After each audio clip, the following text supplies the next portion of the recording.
He looked me dead in the eyes, smirked, and said, "If you don't want people parking here, close your gate."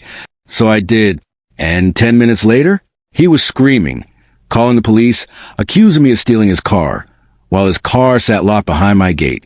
And that's when everything fell apart for him. If you've ever dealt with someone entitled who thought the rules didn't apply to them, hit that like button, subscribe, because this is one of those rare moments where karma doesn't just knock, it kicks the door down. I used to live in a small apartment above a pharmacy in a quiet town. Let's call it Riverton. Nothing fancy. But there was one thing that mattered a lot. A gated entrance. Behind that gate was a small private courtyard, and inside that courtyard was my garage.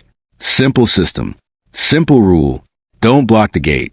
And yet, every single evening after a long day at work, I'd turn the corner and there it was. A car, parked, right in front of my gate.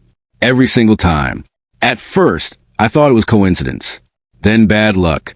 But after a few weeks, I realized something. It was always the same car, same model, same color, same guy. Here's what made it worse. There were 3 other parking areas nearby, over 80 empty spaces. But this man, around 70, decided the closest spot to the pharmacy was worth blocking someone's private entrance. The gate was usually open during the day because the pharmacy staff would wedge a piece of wood into the sensor. Convenient for them. Terrible for me. I tried ignoring it, staying patient. But one evening, everything changed. I came home tired, hungry, done with the day. And for once, the gate was clear. Finally, I pulled up, ready to turn in. And suddenly this guy cuts in front of me, drives straight into my gate, and parks inside like he owns it. I honked. Not aggressive, just firm. He got out slowly, looked at me and said, "This space belongs to the pharmacy. I got here first." I explained calmly that it was private access. My garage, my entrance. He shrugged and said, "If you don't want people parking here, close your gate." Then he walked off. And in that moment, something inside me shifted. Not anger, not rage. Something colder, more precise. I looked at the gate, looked at the piece of wood blocking the sensor, and I remembered his words. "Close your gate." So I did. I nudged the wood out. The gate slowly slid shut, locking his car inside. No drama, no shouting, just silence. Then I parked my car down the street, walked home, took a shower, made some tea. About 10 minutes later, my intercom exploded, ringing nonstop. I took my time, dried off, got dressed, waited a few extra minutes, then went downstairs. There he was, red-faced, furious, shaking. "You stole my car." He was yelling at everyone around him, completely losing it. I calmly said, "I was at home. What happened?" That made him even angrier. "Don't lie. You locked it." Right on cue, the police arrived. He ran to them, shouting, "He stole my car. It's inside. Look, I have the keys." They looked confused. Then they turned to me. I explained calmly. "I came home.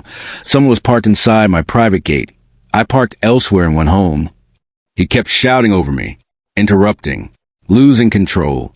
Then one officer raised his hand and said clearly, "Sir, this is private property." Silence. That exact moment when reality hits. The officers asked me to open the gate. I said I needed to grab the remote from my car and asked them to explain things to him because I felt uncomfortable. I walked away slowly, took my time. Behind me, the lecture started. When I came back, he wasn't shouting anymore. He was quiet, looking down. I opened the gate. The car rolled out. The officer looked at him and said, "Apologize." And he did, quietly. Then they told him he could be charged for a false report, but they'd let it go if he never parked there again. He nodded, didn't look at me, got his car and left. I never saw him again. And for weeks after that, nobody parked in front of my gate.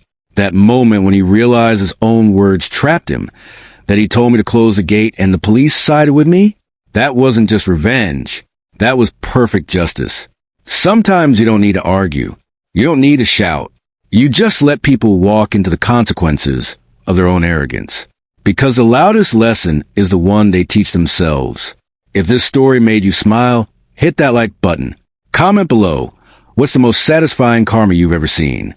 And subscribe for more stories like this.